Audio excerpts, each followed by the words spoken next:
Baik, saya kembali ke para peserta yang banyak sekali. Ini ada 7.400, sorry 0,2, 74 orang.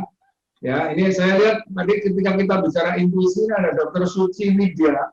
Ini di atasnya sini ada kayak mahkota berputar-putar gitu ya. Wah, ini luar biasa. Ini apakah ini sudah membangun apa ya, insting atau gimana? Ya.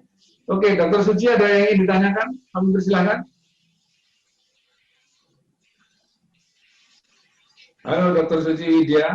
Suci Widya masih di mute ya. Masih di mute. Masih di mute, tolong. Sudah cukup baik, Bapak.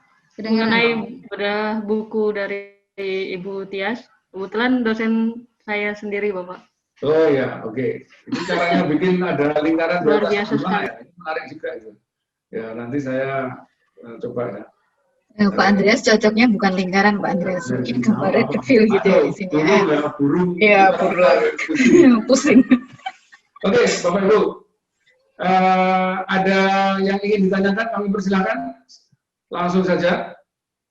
Tidak usah lewat chat, chatnya sudah banyak sekali dengan jawaban tadi ya.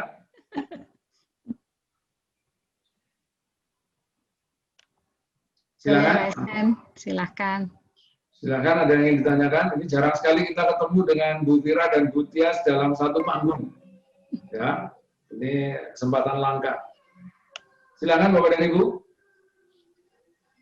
Ada yang ingin ditanyakan? Belum? Boleh di-unmute kalau mau bertanya. Ya, boleh. Silakan di-unmute kalau ingin bertanya. Silakan Bapak Ibu. Ya, biasanya begini Bu Tias ya. Jadi kalau pada saat kita minta bertanya itu sepi. Nanti kalau mau perpisahan itu sudah selesai. Terima kasih. Wah, itu ramai sekali. Ya, itu biasa. Ini sudah saya perhatikan. Ya. Halo, ada pertanyaan? Ibu dan Bapak semuanya? Halo? Ya, kalau belum saya mau kembali ke Bu Tias. Bu Tias, sebenarnya buku ini ditujukan kepada siapa ya?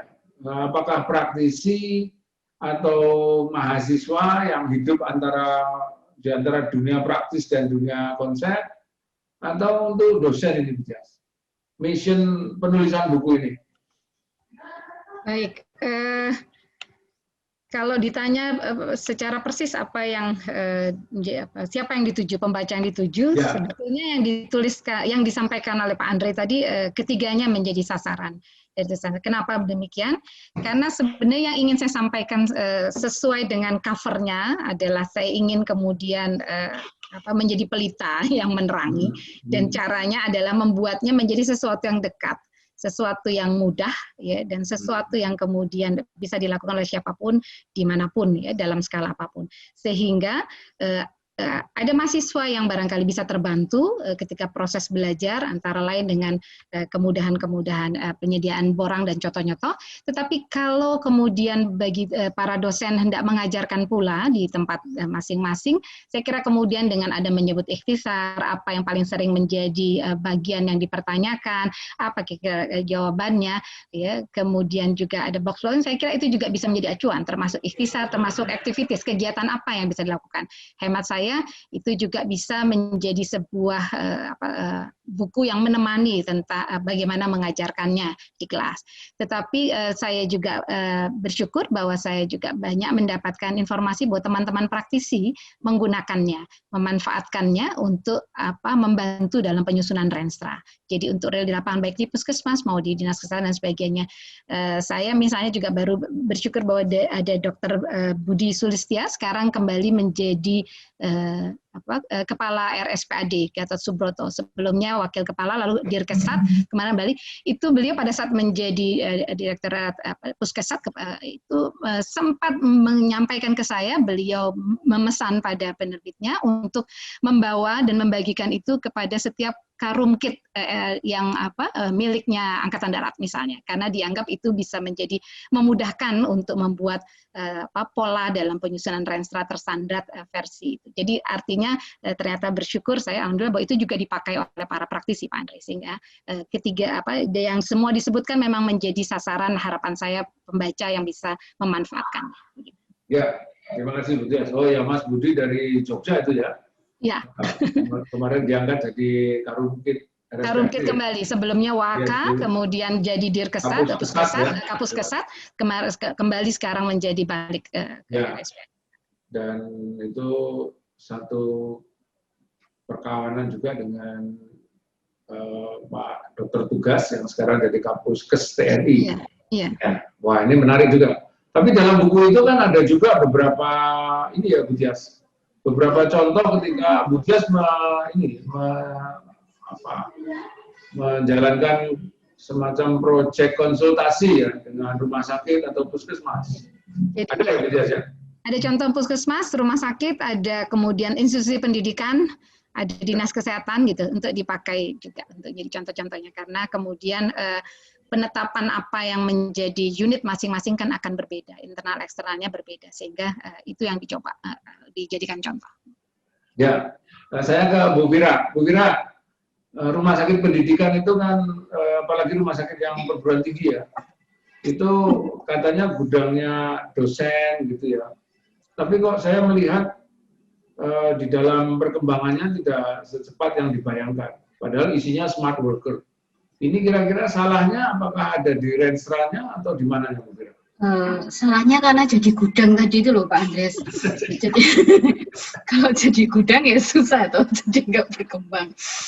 Baru saja kemarin kami bahas Pak di tempat kami kan juga ada rumah sakit PTN ya, ketika ada satu orang berkomentar, itu isinya kan orang pintar-pintar semua ya, kurang ngerti gitu kata satu teman. Terus yang satu komentarnya justru orang pintar kabeh yang diatur gitu ya. Jadi itu ada dua orang berdiskusi, dua orang arsitek yang tidak sanggup menghadapi berbagai perubahan yang terjadi karena mereka ada di smart worker-nya itu. Jadi mereka akan arguing. Jadi yang permasalahannya kalau saya lihat karena independensi. Jadi kalau kita di organisasi yang tipe adokrasi itu Pak Andres ya, orangnya pada pintar semua dan mereka semua mau mengambil decision sendiri-sendiri. Mereka melupakan unsur bahwa ini adalah satu organisasi menuju ke satu tujuan. Sehingga strong leadership-nya itu yang harus kuat, yang bisa mengatasi itu semua. Kemudian dari history of building, history of development-nya Pak Andres ya. Dulu salah satu konsepnya kan mengatakan dilahirkan secara sesar. Dilahirkan secara sesar karena ada amanah dari undang-undang sehingga ada sense of belonging, beda dengan rumah sakit yang lain yang jelas visinya mau kemana, value yang mau dibangun. Jadi kayak dibikin sesuatu dari amanah orang lain, jadi nggak ada feel ini mau dibawa kemana, para leadernya muter aja itu. Seperti kata Bu Tias tadi, isinya adalah orang eselon diputar untuk jadi leader di beberapa rumah sakit tersebut. Jadi karena the history of development-nya, kemudian manage orang pinter yang banyak, itu perlu satu strategi tersendiri bagaimana kita bisa mengenali talent-talent mereka tersebut dan tidak mengelola sebagai sebuah birokrasi. Lalu masalah yang ketiga karena karakteristik dari organisasi di mana diletakkan dia di bawah satu model birokrasi sehingga tidak match ya ketika organisasi itu mau berkembang. Jadi punya smart workers itu kita juga perlu smart strategi bagaimana menggunakan talent-talent tersebut, kalau enggak yang smart ini akan bertengkar satu sama lain sehingga enggak pernah berujung konsep yang akan dipakai. Egonya sangat kuat ya. Gitu. Kalau kami kemarin mengamati di dua rumah sakit ya Pak. Oke, saya ke Bu Tias. Bu Tias menanggapi ini, apakah di buku ini juga ada ininya Bu? Ada satu subchapter gitu untuk menjelaskan kapan Renstra tidak jalan gitu. Secara eksplisit atau definitif mengatakan kegagalan Renstra misalnya dalam box tertentu mungkin tidak, tetapi kemudian apa yang diperlukan sebagai sebuah syarat sebuah Renstra sungguh-sungguh dapat terimplementasikan dan memberikan manfaat sebagaimana harapannya, saya kira itu isinya gitu. Ya.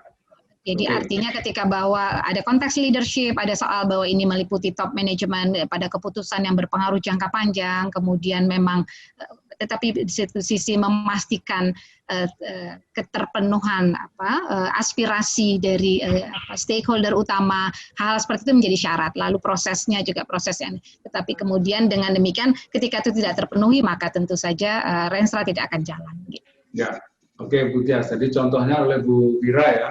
Isinya smart workers, tapi tidak bisa diarahkan, leadersnya gagal membuat konsensus, maka proses berikutnya akan terhenti, gitu ya. Dan ini prakondisinya adalah leadership. Oke, Bu Fira, ini ada satu pertanyaan di chat. Tadi tanya soal slide tentang funding yang balance scorecard yang 4 tadi. Ada apa namanya translating strategi into measurement, kemudian ada align. Boleh ditayangkan lagi, Mbak Fira? Tadi katanya itu funding, maksudnya funding apa? Enggak, saya tadi keliru tulisannya, bukan funding tuh Pak. Saya sudah menyampaikan seharusnya bukan tentang funding tapi staging. Jadi saya mengambil satu. Ya, bahwa staging dari balance scorecard itu kan dia menggunakan ada 5 untuk strategic fokus organisasi ya. Jadi saya tadi sempat bilang bahwa kok ternyata funding saya tadi membuat 2 slide dan satu saya hapus titlesnya yang tidak tepat. Jadi itu staging bahwa balance scorecard yang sesudah strategic focus organisasi itu kan dia membuat bahwa ada 5 kunci ya, bahwa ada 5 kunci, 5 principle. Jadi ada 5 principle. Jadi mobilize change through executive leadership, kemudian translate, lalu align, motivate, sama govern. Dan itu adalah dilihat dari ketika si Kaplan sama Norton ini meluncurkan bukunya satu demi satu, Pak Andri. Jadi dia kan ini buku 1, buku 2, buku 3, buku 4. Nah ini mungkin kita nunggu buku yang ke-5 sama ke-6 ini untuk dia menyelesaikan cycles dari 5 principle for strategic focus organisasi. Ya. Kalau dalam boleh merespon Pak Andre? Silakan, Bu Tia. Sebenarnya kan balance scorecard betul sekali dia berawal dari sebuah tools untuk performance appraisal untuk menilai kinerja. Akan tetapi dia hadir justru hendak memunculkan keberimbangan. Balance-nya itu ya, yaitu bahwa ini tidak semata tentang result, tidak semata tentang hasil, tidak semata tentang output, dan terutama tidak semata tentang finansial, karena itu adalah sesuatu yang muncul dari proses sebelumnya, pada proses-proses yang membutuhkan non-finansial perspektif sebenarnya gitu ya, sehingga ada input, ada proses, dan kemudian itulah kalau diikuti maka kita tahu yang menjadi kunci dalam balance scorecard adalah soal cause-effect relationship ya, antar sebagai sebuah siklus, bahwa finansial itu datang kalau yang pertama pertumbuhan learning and growth-nya diperbaiki, maka itu memungkinkan terjadi fokus terhadap melaksanakan proses bisnis internal, bisa fokus pada customer, sehingga tentu saja akhirnya meningkatkan revenue dan balik lagi misalnya seperti itu. Sehingga saya sepakat dengan yang tadi disampaikan bahwa mengapa ada 5 hal yang harus ada, karena it's not a project at all akhirnya. Kalau membuat balance scorecard sebagai sebuah strategic management, tetapi dia adalah a journey, even a long journey, sebuah perjalanan panjang, dan dalam konteks itu leadership misalnya jadi sangat berperan, value yang diyakini ya, kemudian menjadi tidak saja value-nya pemimpin tetapi menjadi shared value. Saya kira itu hal-hal yang juga mengingatkan saya pada beberapa kondisi yang memungkinkan sebuah renstra akan tidak sekedar menjadi dokumen formal yang tersimpan di lemari itu seperti tadi Pak Andre. Saya kira iya Pak. Pak Andre ini mungkin balance scorecard ini contoh seperti yang Pak Andre sampaikan tadi ya, selalu take notes ya ketika kita ada key success story ya. Kalau nggak salah kan disusun dari Harvard Business Review, ketika dia melihat 1-2 rumah sakit berhasil kemudian diterapkan, jadilah sebuah buku. Ini adalah sebuah contoh bagus ya bagaimana sebuah teori dikembangkan dari sebuah best practice yang dikoleksi dan kemudian disintesis dengan sangat baik. Ya, jadi Bapak Ibu, Robert Kaplan, David Norton ini ketika ke Indonesia mungkin akan sedih. Kenapa? Karena teorinya dibalik. Gitu. Manajer kita lihatnya langsung uangnya dulu. Nah, uangnya dulu kemudian diturunkan ke bawah. Padahal menurut mereka, ya, uang itu adalah positive risk yang paling akhir, ya, bukan tujuan, malah itu sudah konsekuens, ya. Nah, sehingga kalau Bapak Ibu kemudian merencanakan renstra itu sekarang dibalik uangnya dulu, baru kegiatannya, ya, padahal kan harus teorinya uang di belakang. Nah, ini sering terjadi perdebatan, Bu Tias. Ya. Oh, kalau konsepnya memang begitu, tapi kami di lapangan ini kami akan lihat uangnya dulu. Untuk apa kami merencanakan sesuatu kalau nggak ada uangnya? Nah, ini gimana, Bu Tias? Ada yang menarik adalah pendekatan Bryson ya, dia memang menulis untuk strategic planning for public organization atau non-profit organization, dan itu cocok misalnya untuk government institution, government hospital atau institusi pemerintah lainnya. Yang menunjukkan kecermatan step by step, tetapi dalam sebuah siklus yang kemudian memang memungkinkan kita mereview. Jadi hemat saya menyusun Renstra itu memang proses bolak-balik. Secara konsep idealnya adalah tadi apa yang tidak dicapai, kemudian money-nya, anggarannya mengikuti.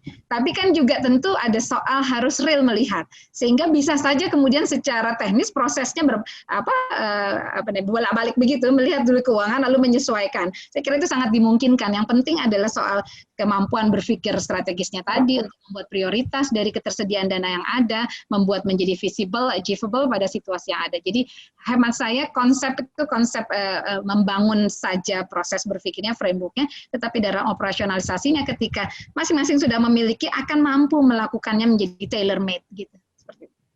Ya, Bu Fira mungkin ada komentar, Bu Fira?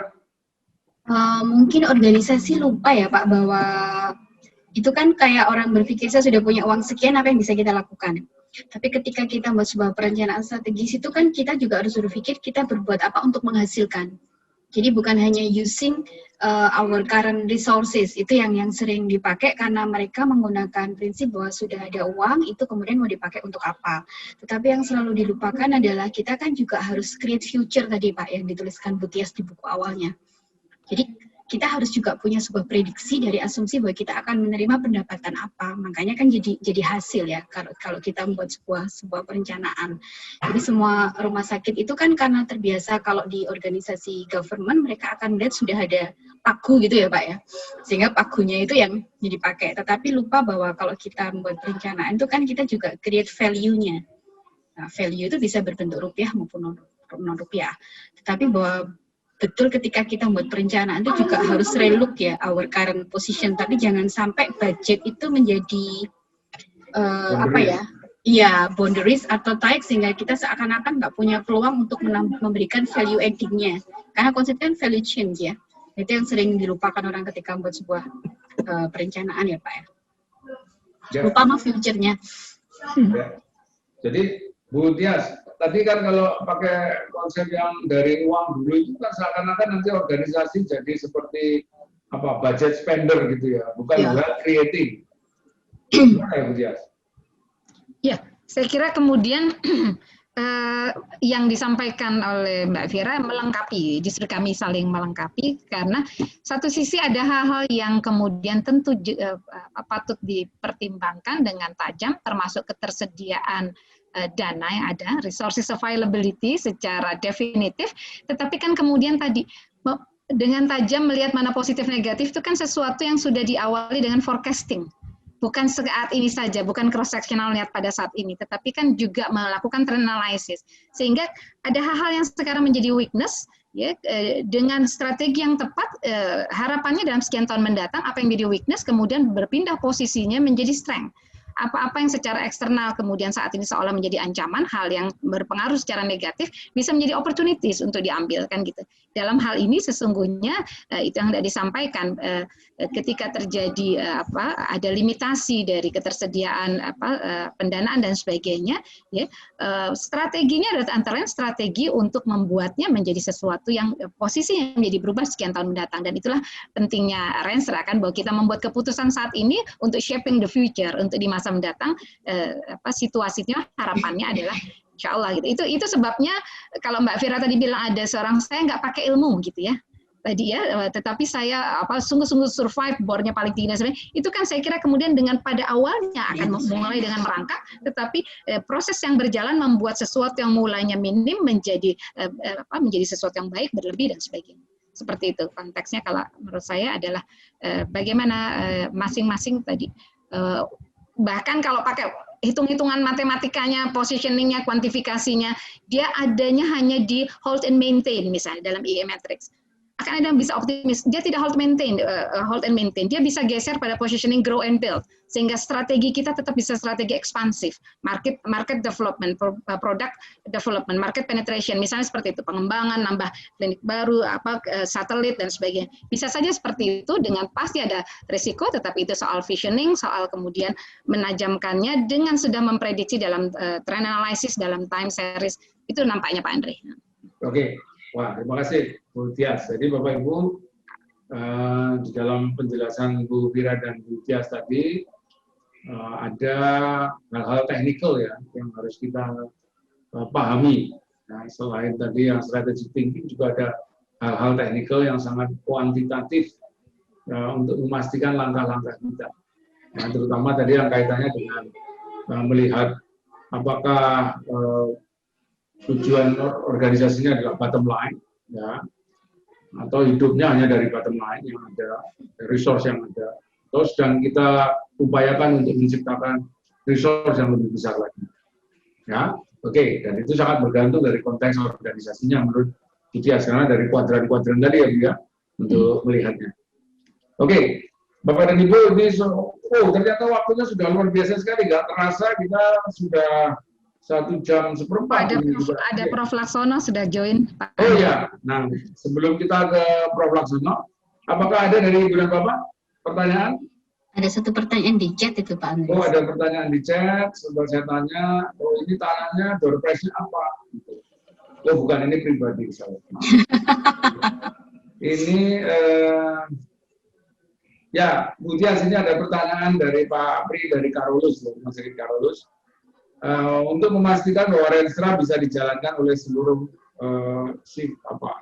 sivitas hospitalia, gitu ya. Adakah kriterianya Renstra yang seperti apa? Nah, kemudian bagaimana kepentingan dan juga cara melibatkan karyawan dalam pelaksanaan Renstra tersebut? Apakah sudah dicakup dalam buku ini, Bu Tias? Kita bicara tentang hierarki sesungguhnya. Ada strategi pada strategi yang levelnya sangat strategis, tetapi ada yang kemudian bisa turun pada divisional, pada operasional, pada teknis.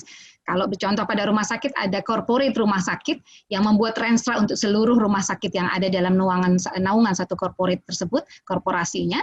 Tetapi kemudian masing-masing rumah sakit akan membuat pula Renstranya, dan di dalam rumah sakit tentu setiap unit akan membuat sendiri ukurannya. Jadi poinnya untuk bisa dijalankan adalah pemastian bahwa pada saat menetapkan target, sasaran, dan indikator-indikator keberhasilan, disitulah makna penting konsensus. Ketika semua meyakini bahwa target-target ini target yang dengan tentu saja ada pakai tanda bintang, term and condition apply, syarat ketentuan berlaku, bersungguh-sungguh mengupayakan caranya, maka ini tetap bisa tercapai. Ada keyakinan indikator-indikator keberhasilan itu bisa tercapai yang di breakdown dengan jelas siapa yang bertanggung jawab terhadap indikator ini, KPI ownernya siapa dan seterusnya, sehingga hanya dengan demikian diyakini bisa dijalankan karena tidak tiba-tiba top down dari atas. Ada soal menyerap apa yang diyakini oleh semua sebagai sesuatu yang bisa terjangkau dalam waktu sekian waktu mendatang. Lalu itu kriterianya, keterwakilan atau konsensus pada saat menetapkan indikator sehingga tidak ada di ujung mengatakan jelas nggak akan tercapai, dari awal saya sudah meragukan misalnya begitu, tetapi atas nama ya sebuah proses yang melibatkan itu, sehingga apakah melibatkan karyawan sangat penting dalam pelaksanaan Renstra untuk pemastian aspirasinya, terutama ketika menyampaikan current situation, data-datanya, ketersediaan SDM-nya, ketersediaan sarana dan sebagainya, tetapi kemudian apa yang hendak dicapai dalam sekian waktu mendatang adalah bukan semata turun dari atas, tetapi memang sudah memastikan ada aspirasi, ada keyakinan bahwa itu bisa dicapai bersama. Itu yang akan memungkinkan sebuah Renstra akan dijalankan oleh seluruh armada dalam sebuah institusi. Begitu Pak Andre. Ya, dan itu sudah dituliskan di dalam buku ya, Bu ya? Ya, intinya adalah prosesnya, ada proses yang tadi meminta, bahkan kalau di sebuah rumah sakit, kalau boleh saya memberikan contoh, Pak Syahril misalnya, Pak Cali akan mengatakan bikin SWOT-nya itu SWOT per unit misalnya. IGD bikin SWOT sendiri, misalnya seperti itu, nanti buat besar. Itu pendekatan-pendekatan operasional yang dimungkinkan untuk memastikan bahwa setiap bagian, setiap unit itu bisa menyatakan kondisi definitif masing-masing dan pula target-target yang hendak dicapai dalam indikator keberhasilan yang disepakati. Ya, oke. Terima kasih Bu Tias dan Bu Vina. Saya ke Prof. Laksono. Selamat sore, Prof. Laksono. Selamat sore, Pak Andre. Ya. Mungkin ada komentar Pak Laksono terkait dengan diskusi kita ini yang seru sekali. Iya. Ini langsung nutup juga ya? Enggak? Nanti sebentar lagi, Prof. Mau komentar dulu ya. Ya. Oke, untuk isinya itu memang menarik. Kalau kita lihat pada konteks manajemen strategik ini ya, ini yang menjadi isu penting dan saat ini menjadi sangat-sangat relevan untuk Indonesia, yaitu keadaan eksternal kita ya, eksternal rumah sakit ya. Kalau kita bicara mengenai manajemen strategik untuk rumah sakit ya. Karena selama 7 tahun terakhir ini kita misalnya rumah sakit itu berada dalam lingkungan luar yang cenderung itu menghimpit ya. Menghimpit apa ya? Membuat semacam susah untuk membuat peluang, susah untuk membuat semacam inovasi-inovasi ya. Karena apa? BPJS kita itu membuat sektor kesehatan itu menjadi tidak terbuka ya, karena ada semacam politik yang masuk di dalamnya. Karena apa? Karena BPJS itu cenderung ingin menjadi pemain tunggal, ya, jadi single pool dengan aturan yang sangat ketat. Nah, kemudian kalau kita lihat tarifnya itu dipengaruhi oleh DPR juga, jadi mau naikkan tarif itu DPR ribut ya. Jadi ini menarik. Nah, dalam konteks bukunya Bu Tias ini memang kita sekarang ini menjadi sangat penting untuk melihat lingkungan sebagai sebuah ekosistem ya, sebuah ekosistem rumah sakit yang mungkin saat ini menghimpit dan keruh. Nah, sehingga pertanyaan pentingnya dari konteks manajemen strategik tadi itu apakah para manajer rumah sakit itu hanya terima saja, terima nasib misalnya berada di air yang keruh ya, atau manajer rumah sakit kemudian juga berusaha supaya mempengaruhi air tadi supaya lebih jernih ya. Nah ini yang menarik nih.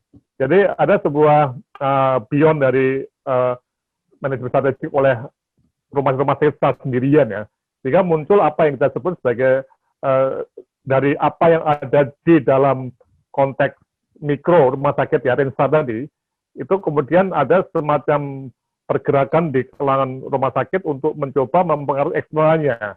Jadi tidak hanya given, tapi juga mempengaruhi. Nah, kalau sudah seperti itu, berarti masuk ke ranah yang ke arah kebijakan publik ya. Nih.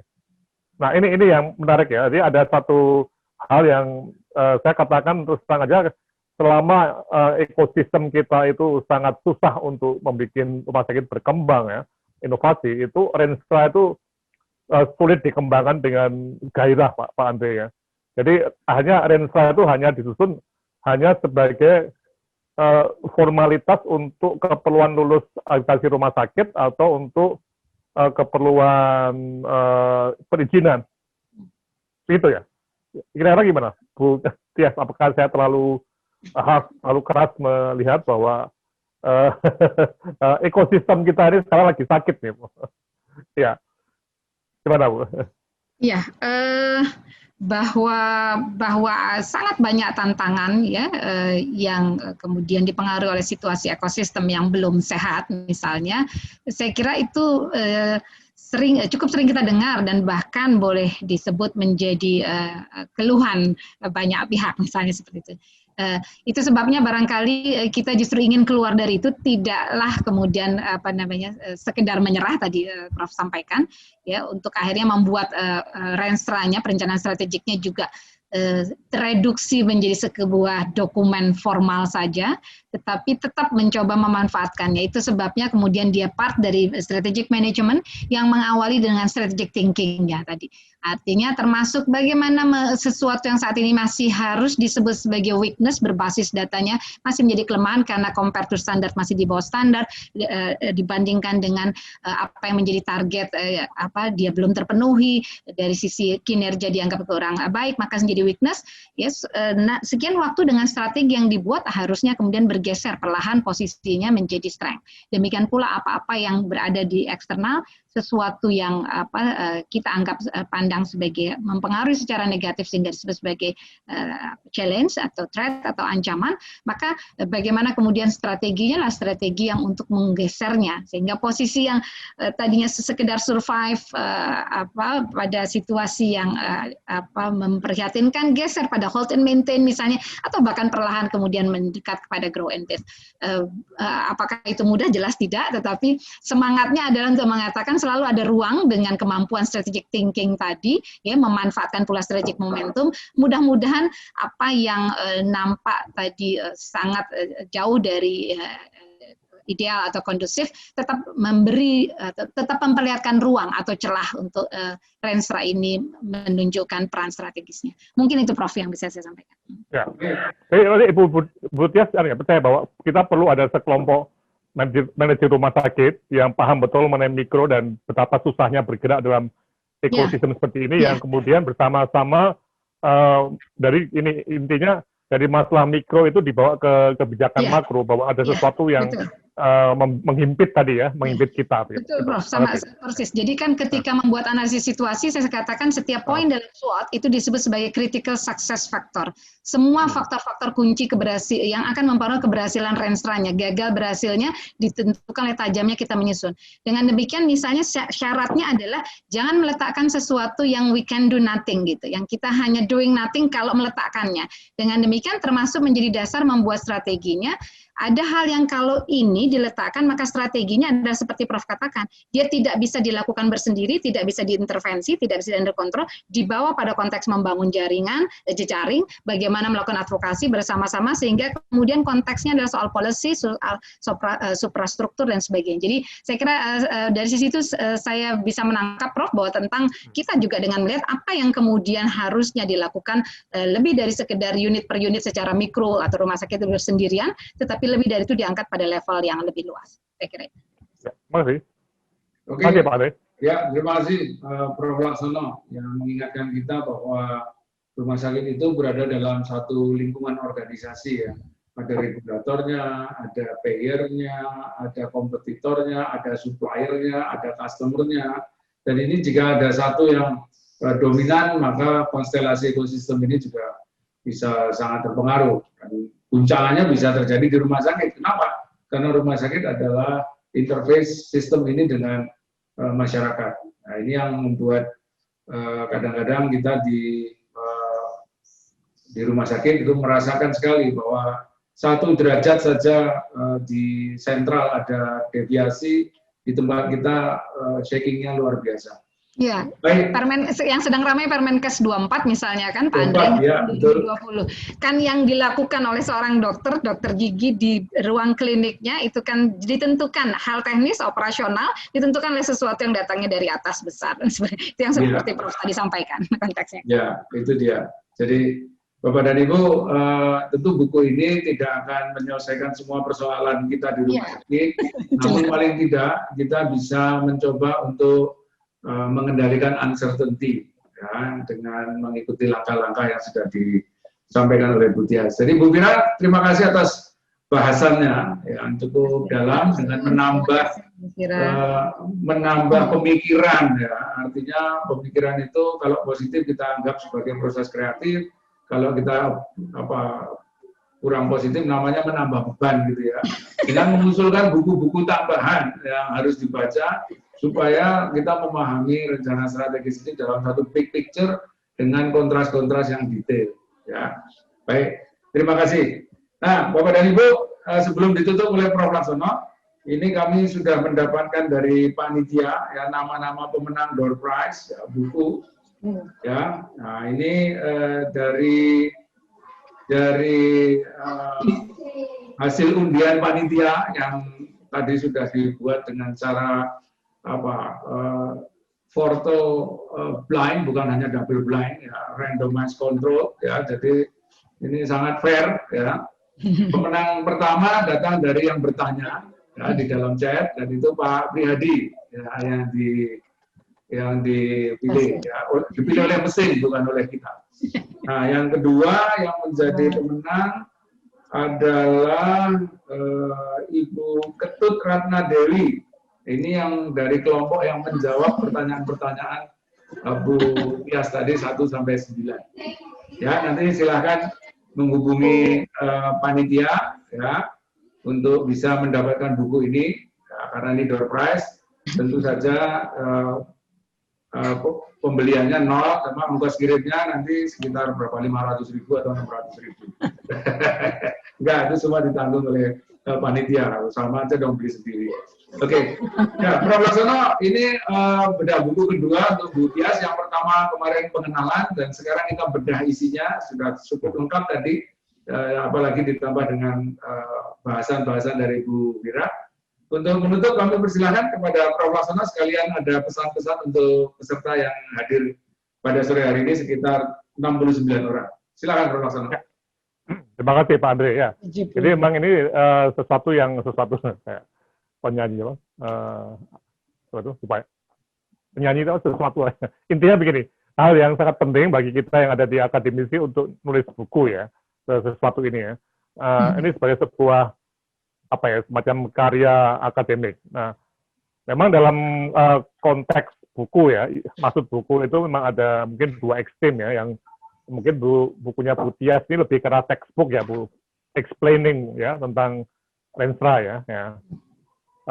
Tapi ada juga buku yang bukan textbook tapi untuk memberikan semacam penjelasan opini ya, atau mempengaruhi masyarakat tentang sesuatu yang dari perspektif penulisnya nih.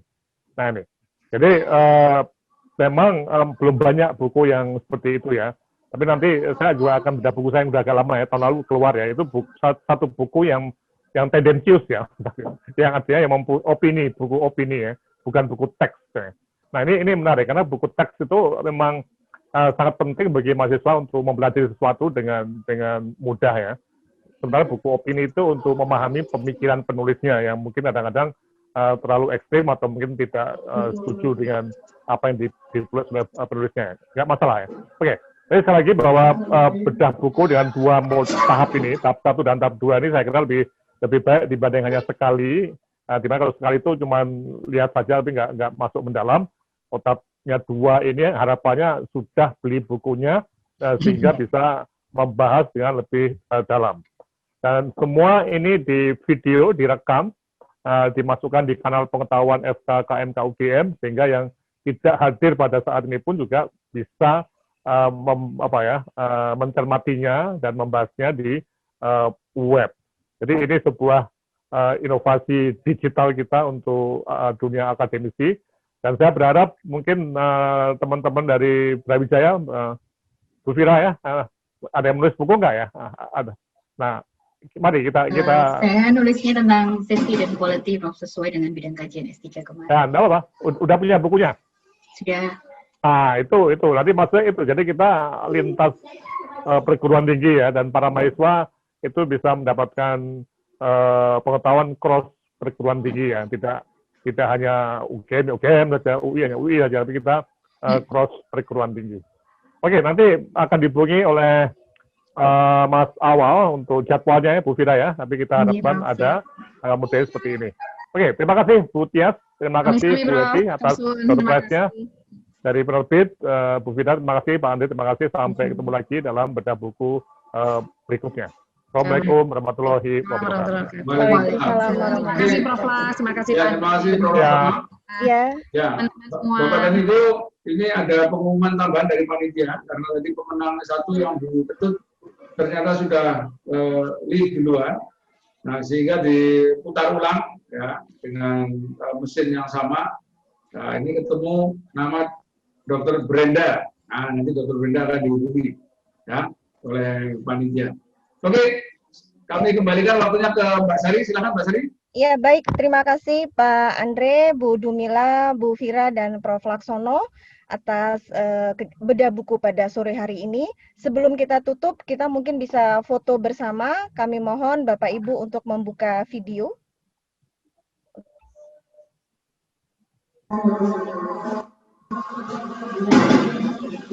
Ya, baik. Dari host mungkin yang sesi halaman pertama mungkin bisa diklik.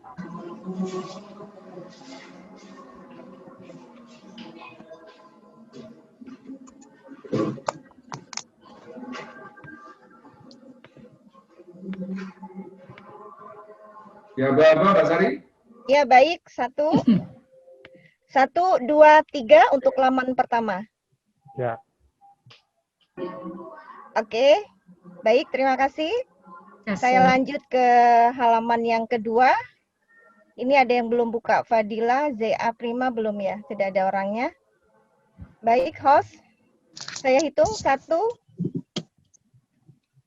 Ya, buka Fadila. 1, 2, 3. Baik, terima kasih. Selanjutnya halaman ketiga, yang terakhir. Yang belum dibuka, ini ada beberapa masih belum dibuka videonya. Oke, baik, saya klik saja. 1, 2, 3. Baik, terima kasih Bapak Ibu atas partisipasinya pada kegiatan bedah buku hari ini. Kita bertemu lagi untuk pembahasan bedah buku selanjutnya. Saya akhiri. Assalamualaikum warahmatullahi wabarakatuh. Assalamualaikum. Mohon pamit semua. Terima kasih. Terima kasih semuanya. Terima kasih.